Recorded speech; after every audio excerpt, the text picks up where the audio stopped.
I think 2024 can be defined as politics and sport. So if you're not into either, it's not going to be a brilliantly fun year for you.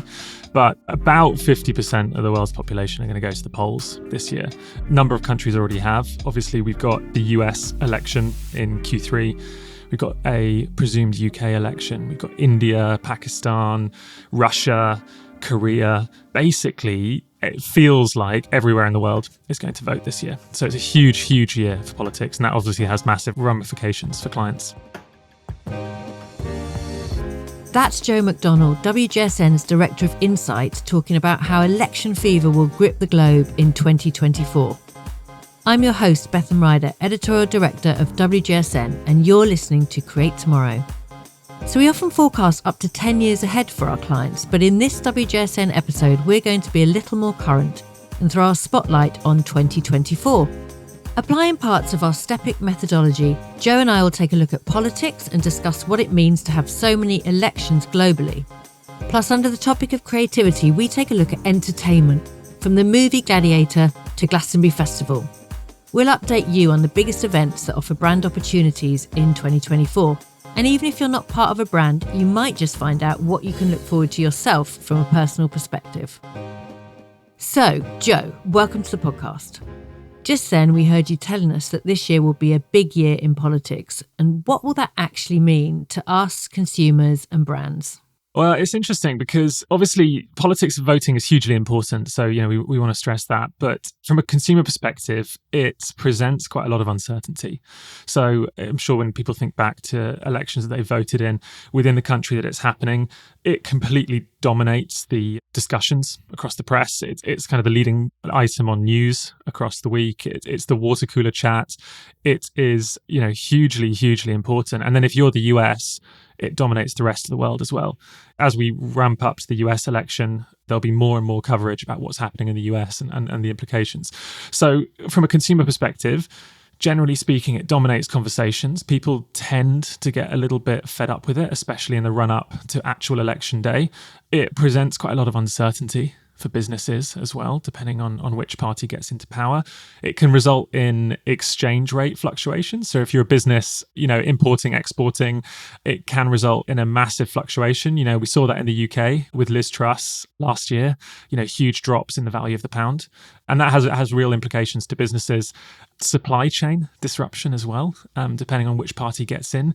If you think about particularly goods coming from the East, it can have a huge implication for clients. So by and large, from a political standpoint, 24 looks to be one of slight disruption for consumers and businesses. And that's going to be really, really interesting. Presumably this actually presents quite a large opportunity for brands because there is research, right, that shows that people don't trust governments, but if you become a trustworthy brand, you're likely to keep your people, right? You keep your consumer.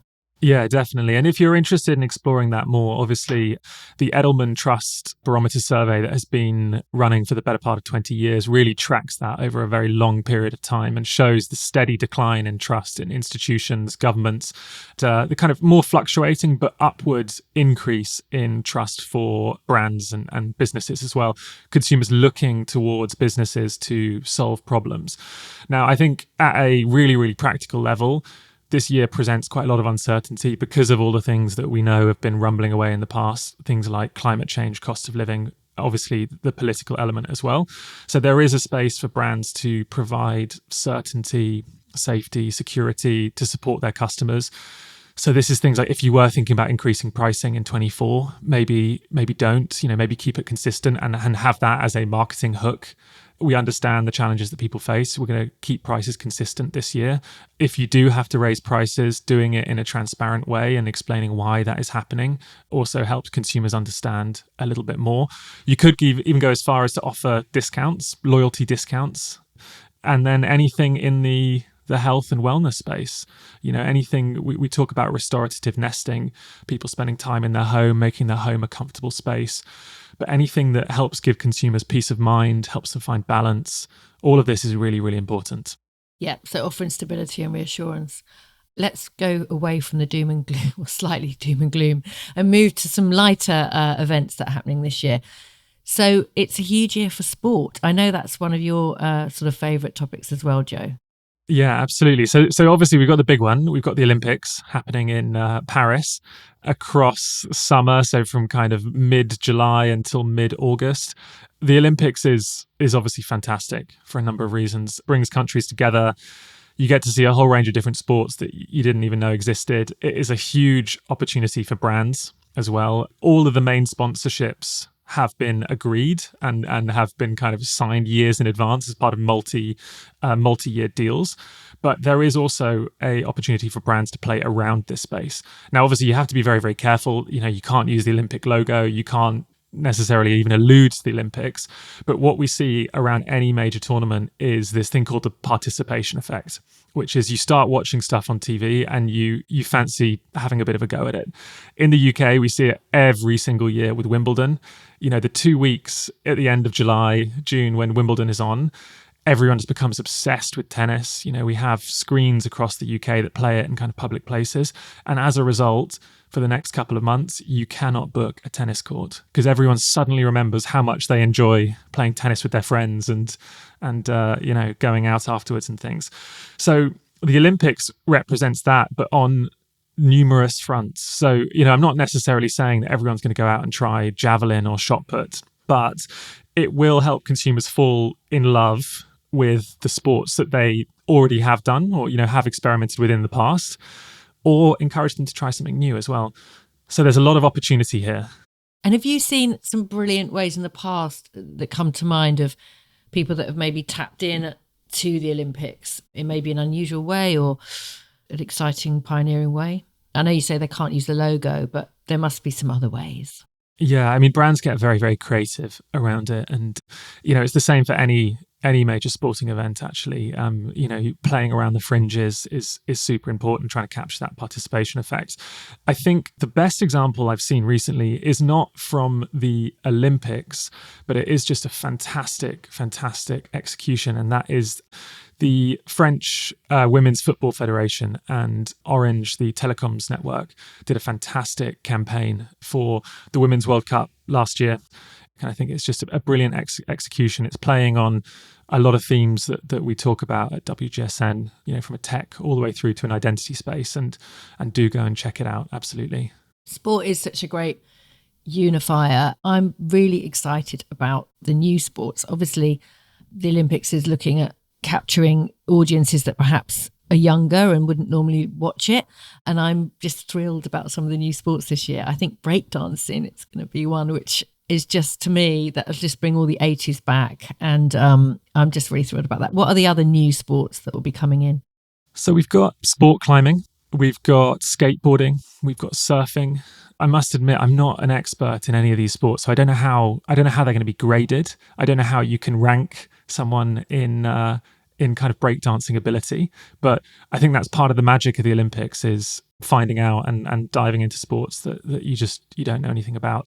I'm just really excited about seeing some new stars that are from places that you wouldn't always expect. I think it's going to be so much more inclusive. Yeah, definitely. And, we saw that in the UK with Luke Littler, who's a 16-year-old who got to the final of the PDC darts tournament a couple of weeks ago.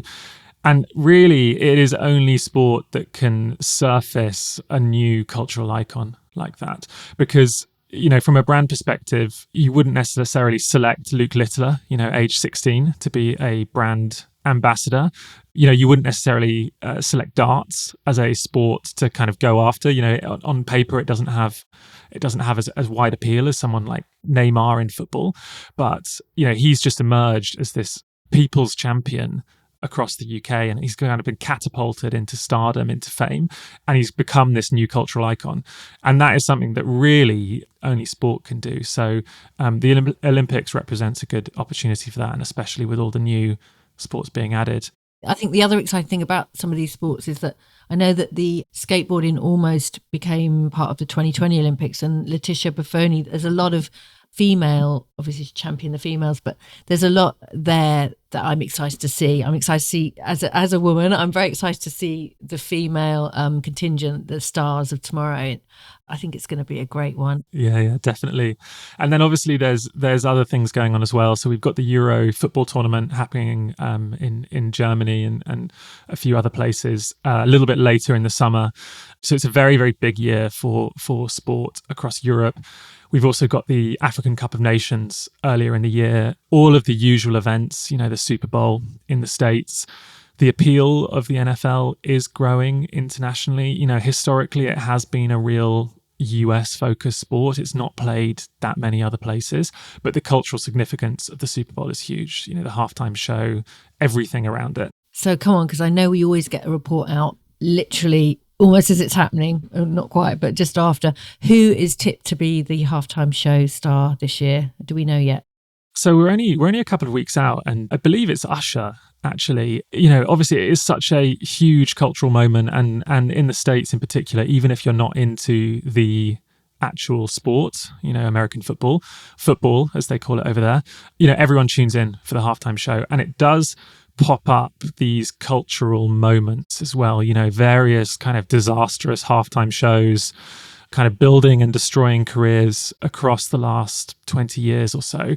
And for brands, again, you can't use the logo, you can't participate directly in the campaigns, but particularly in the States, the Super Bowl represents an enormous opportunity for F&D brands, FMCG brands.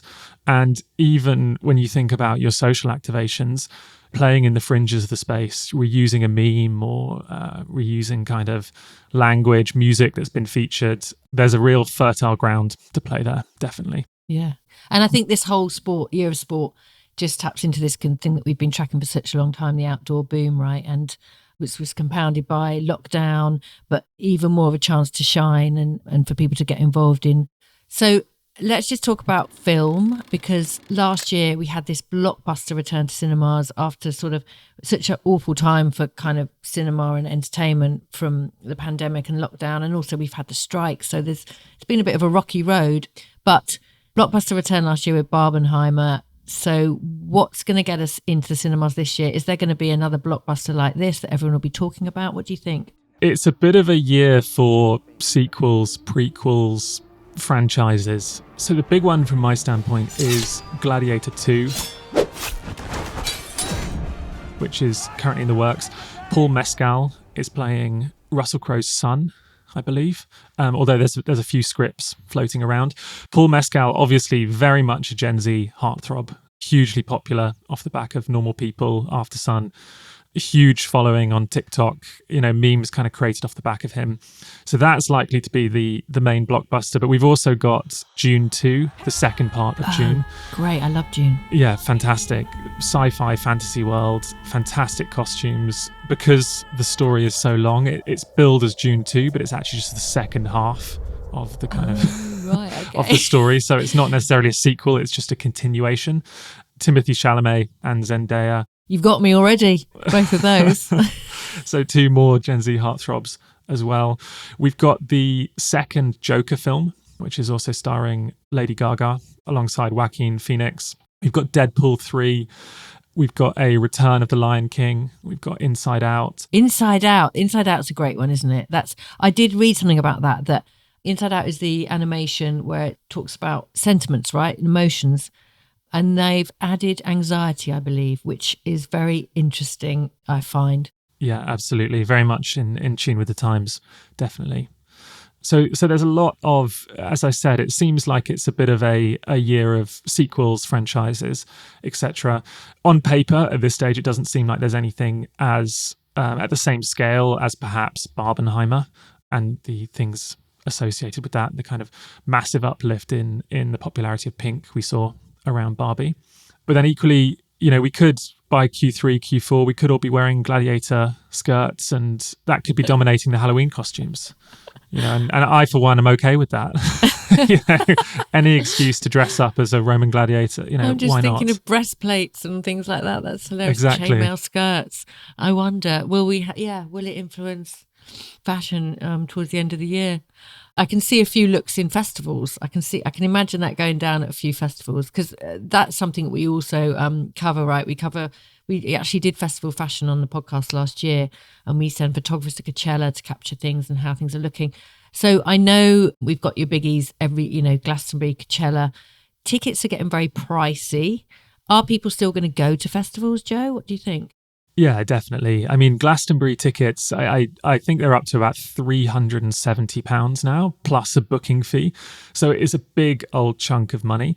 We're obviously in a cost of living crisis, and especially for younger consumers, we know that wages aren't competing with inflation, and that is having a huge impact on the way that people spend money. So at the moment, what the data is showing is that people are currently dipping into savings to try and maintain their lifestyle, but that is definitely going to tail off. This is very much happening across EMEA and the US in particular. That being said, fun is so important. Recreation, leisure is so important. So actually, what's going to happen is people are going to keep on attending festivals. They're going to keep on spending the money. But what they're going to do is they're probably going to cut back on other areas of life, either eating out less, one less takeaway, etc., to try and maintain that. And then for brands playing in that space, attending festivals are expensive. If you think about the fact that Glastonbury's the better part of £400 just to walk through the door, you've got your transport, your accommodation, your tent, you've got the festival fashion. Quite quickly, this is a really quite serious amount of money for what is effectively a holiday. So for brands, it's about anticipating these events and really putting themselves in the consumer's shoes, which is focused on value, focused on price, and thinking about how you can support them doing that. And even in other spaces as well, there's very, very fertile ground for FMCG brands here as well, offering festival-sized packs or discounts if you buy in bulk. Group shopping is something we've seen in China and across Asia. Hasn't translated so much in the West, but it could be an interesting time to experiment. If you're a camping brand, can you do a deal on 6 sleeping bags? Yeah. for a group of friends who don't have the equipment already. I'm being a little bit glib, but there's lots of ideas there. Yeah, I think it's interesting that people won't give up the fun, and I think they won't give up what we write about a lot, which is collective effervescence of just being together with a lot of people, because people, I think, are still missing that. I still feel like the ramifications of lockdown and the pandemic have meant that we are more fractured, and I think people want to come together in those moments. I, for one, have gone on my credit card to take my 2 daughters to see Taylor Swift in August, because I just was like, we've got to experience this. It's going to be amazing, something we can all do together. And who wouldn't want to see Taylor Swift, as far as I'm concerned? Amazing. So, and you're right, I think I don't eat out so much anymore. So that's just a case in point. There's a sacrifice there already. So I think you're right. People are still going to want to do these big events. That's what you remember, right? That's how you build your memories. Yeah, absolutely. And there's a huge opportunity, because I imagine that you're probably going to come away from that Taylor Swift concert, despite the price of the tickets, probably with some T-shirts or some Taylor merch.